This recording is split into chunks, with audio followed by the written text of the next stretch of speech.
말씀 가운데 특별히 우리가 유의해야 될 몇 가지가 있습니다. 먼저는 56절 마지막 절에 모든 사람이 병이 나았다라고 번역된 이 나았다라고 하는 단어가 때로는 구원을 받았다라고 번역을 하고 있다는 점입니다. 그래서 엄격하게는 병이 나은 것이 맞습니다. 그래서 이 단어를 잘 신중하게 살펴서 구원을 받았다는 내용인지 아니면 건강하게 몸이 나았다는 내용인지를 살펴야 합니다. 우리가 읽은 말씀에서는 병이 나은 겁니다. 그런데 간혹 똑같은 단어인데도 어느 성경에서는 마치 구원을 받은 것으로 번역하기도 합니다. 실제로는 구원을 받았는지에 대해서는 확실하지 않습니다. 다만 내용상 분명히 이들은 예수님께 병이 낫기를 원했고 또 한편으로는 지금 앞에 있는 거대한 풍랑을 만남으로 원래 예수님께서 그들에게 가라 하신 곳은 45절에 보면 벳세다입니다. 벳세다는 갈릴리 호수 위쪽에 북쪽이죠. 북쪽 동쪽에 위치해 있는데 이 게네사렛이라고 하는 곳은 위쪽에 북서쪽입니다. 분명한 차이가 있는데 풍랑으로 인해서 원래 가고자 했던 예수님이 가라 하셨던 벳세다로 가는 것이 아니라 이 풍랑의 사건, 그러니까 풍랑을 통해서 제자들은 예수님을 유령이다 라고 보았고 예수님은 그들에게 이 믿음이 없는 모습을 안타까워하셨어요. 그리고 예수님이 배에 오르시자 풍랑이 잠잠해졌습니다. 그리고 나서 예수님이 다시 그 배를 원래 가라고 하셨던 벳세다로 배가 이동한 것이 아니라 게네사렛이라는 곳으로 이동을 했어요. 그러니까 풍랑 때문에 풍랑으로 인해서 제자들이 지금 못 가고 있었는데 분명히 예수님의 배에 오르시고 풍랑이 멈췄어요. 그러면 이제는 제자들이 배를 저어서 노를 저어서 마음대로 원하는 곳으로 배가 이동을 할 수 있다는 얘기입니다. 풍랑 때문에 어쩔 수 없이 벳세다가 아닌 게네사렛으로 간 것은 아니다라는 점이에요. 또 한 가지는 만약에 실수나 또 잘못해서 게네사렛 처음으로 이제 마가복음에 처음으로 등장하는 곳인데 게네사렛으로 갔다면 우리가 읽은 53절에 닻을 내렸다라고 설명을 하거든요. 이 배가 사실은 큰 배는 아닙니다. 제자들, 그러니까 누구의 소유인지 거의 베드로의 소유일 가능성이 높은데 제자들을 태우고 가는 크지 않은 배예요.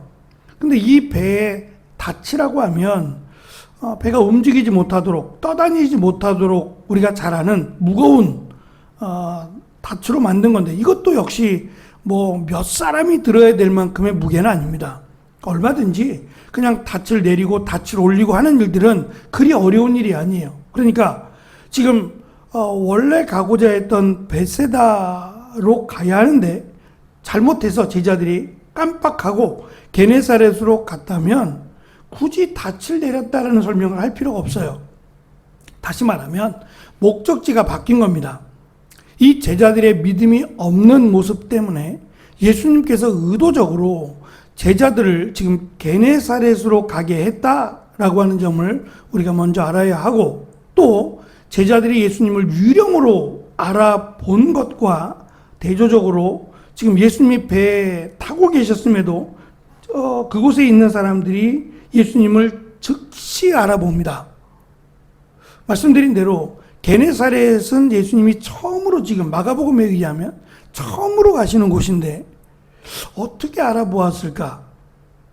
제자들과 함께 있는 예수님을 알아봤어요. 그러니까 특별한 옷을 입은 거 아니에요. 보통은 선생님이라고 불리어지는 사람들은 흰색 옷을 주로 입습니다. 자신은 정결하다, 깨끗하다라고 하는 이미지를 숨겨주기 위해서 뭐 특별한 옷은 아니더라도 깨끗한 옷, 하얀 옷을 즐겨 입었다고 해요. 근데 예수님은 지금 제자들과 다른 구별된 옷을 입고 있지 않았어요. 그런 것에 대한 언급도 없고 예수님이 따로 옷을 챙겨서 그때마다 옷을 갈아입었다라는 내용은 전혀 등장하지 않아요. 그냥 늘 아주 평상복을 입었어요. 제자들과 크게 다르지 않은 옷이었거든요. 그럼에도 불구하고 예수님을 알아봤다라는 것이 중요하고 또 한 가지는 그럼 예수님을 누구로 알아봤느냐는 거예요. 제자들은 유령으로 알아봤는데 이들은 처음 지금 예수님을 물론 이들 가운데는 예수님께서 갈릴리 사역을 하면서 그 가운데 있을 가능성이 높아요. 예수님을 찾아갔거나 예수님으로부터 고침을 받았거나 하는 이들이 없지 않아 있을 겁니다. 그들이 알아봤을 수도 있어요. 어쨌든 간에 지금 여기서 강조하고자 하는 것은 예수님을 바로 알아보았다라는 내용이고 그럼 어떻게 알아봤느냐? 지금 6장부터 시작되는 내용이 예수님을 가장 잘한다고 말해야 될 고향 사람들이에요. 그 나사렛에서 예수님이 지금 굉장히 오랜만은 아닙니다. 얼마의 시간이 흘렀는지는 알 수 없지만 지금 6장 마가복음은 주로 시간적 흐름을 따른다고 했어요. 이제 그렇게 볼 때에 예수님이 적어도 1년 차, 3년의 공생애 중에서 1년 차에 해당되는 일이든 아니면 2년 가까이 흐르는 시간의 시점인지는 알 수 없지만 못 알아볼 정도로 예수님이 30회 공생애를 시작했다면 30에서 31, 2년 그 사이에 크게 변화가 없을 거란 얘기예요. 예를 들면 아이였다가 아이에게 1, 2년이 지난 뒤라고 하면 키도 많이 컸을 것이고 폭풍 성장을 해서 누구지? 라고 알아보지 못할 가능성도 있지만 예수님은 지금 나사렛을 떠날 때의 나이가 폭풍 성장할 나이는 분명히 아니에요. 그러니까 못 알아볼 리도 없고 못 알아봤다는 얘기도 없어요. 충분히 알아봤습니다. 누구라는 것을 알았고 예를 들면 마리아의 아들이고 라고 해서부터 충분히 알아봤어요. 예수님을 가장 잘 알아야 되는 그들이 예수님을 마을에서 떠나가라고 했어요. 떠나가 달라고 그렇게 요청을 했단 말입니다. 그러니까 6장의 관점은 예수님을 어떻게 알아보느냐, 어떻게 아느냐가 어쩌면 주제가 될지도 모르겠어요. 예수님을 알아보았음에도 불구하고 예수님을 메시아로 믿기는커녕 떠나가 달라고 말하고 있는 나사렛 고향 사람들과 예수님의 말씀을 듣고 예수님의 기적을 경험했음에도 불구하고 풍랑 때문에 라고 하는 핑계로 예수님을 유령으로 알아본 제자들 그리고 마무리가 예상치 못한 방문이에요. 그들이 예수님이 그들에게 가겠다 해서 기다리라고 약속한 것도 아닙니다. 예상치 못한 갑자기 경로가 바뀌었어요.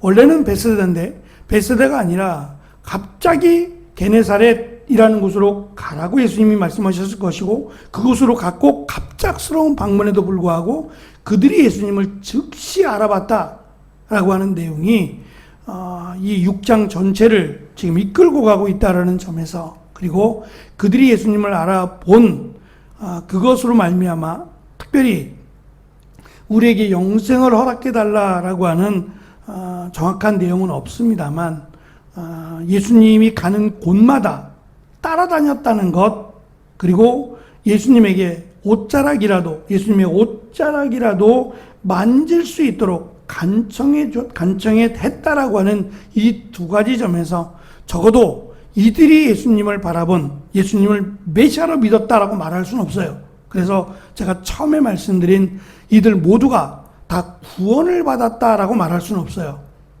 분명히 모두가 예수님을 따랐던 또는 예수님을 만진 사람들은 모두가 병이 나았다라고 하는 점에서 적어도 이들이 예수님을 바라본 즉시 알아본 그 알아봄의 기준이 제자들보다 낫다는 거예요.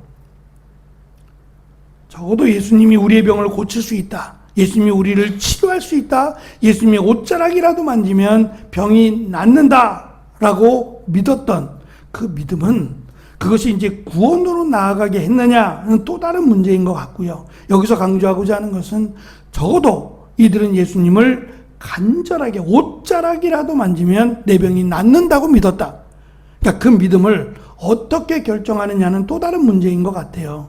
적어도 예수님의 옷자락이라도 만지면 내 병이 낫는다고 믿었다고 하는 그 믿음을 영생으로 바로 가져가기에는 조금 어려운 점이 없지 않지만, 그래도 적어도 예수님을 의사로, 또 예수님을 단순한 선생님으로 본 것은 아니었다라고 하는 점에서 적어도 이들이 즉시 알아본 것에 비하면, 즉시 예수님을 알아본 것에 의하면 제자들보다 훨씬 낫고 고향 사람들보다 훨씬 낫다라고 하는 것을, 그래서 적어도 예수님을 따르는 제자들은 예수님을 메시아로 믿었다면 더 좋겠어요.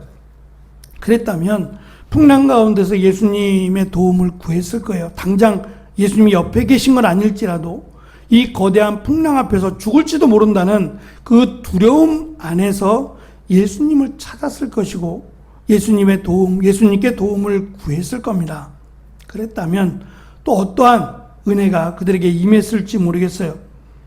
예수님께서 행하신 기적이 놀라움으로 끝나지 않으려면 예수님을 메시아로 믿는 믿음이 있어야 한다라는 것을 지금 예수님이 의도적으로 제자들에게 가르쳐 주시기 위해서 벳세다가 아닌 가버나 게네사렛이라고 하는 곳으로 제자들을 이동시켰다라는 점을 우리는 알아야 합니다. 그리고 예수님을 찾고 예수님께 도움을 구하는 모두를, 한 사람도 제외함이 없이 모두를 치료해 주시고 그들에게 치료만이 아니라, 지금 내용은 없지만 예수님이 그들에게 말씀을 전하지 않으셨을 리가 없어요. 그것이 가장 중요하니까 그들에게도 하나님의 나라의 비밀을, 그리고 자신이 누구인지에 대해서 늘 그랬듯이 그들에게 말씀을 해 주셨을 겁니다. 이 귀한 은혜가 기적보다 더 큰 은혜를 주시고자 하시는 예수님께 있다라는 점을 우리가 믿고 이 시간 기도할 때에 우리에게 가장 큰 은혜, 이 구원의 은혜를 주신 하나님께서 이 시간 우리에게 말씀을 주시고 또 기도하게 하신 그 은혜를 기억함으로 더 간절하게 또 은혜를 구하는 귀한 기도의 시간이 되어지기를 간절히 축원합니다. 기도하겠습니다.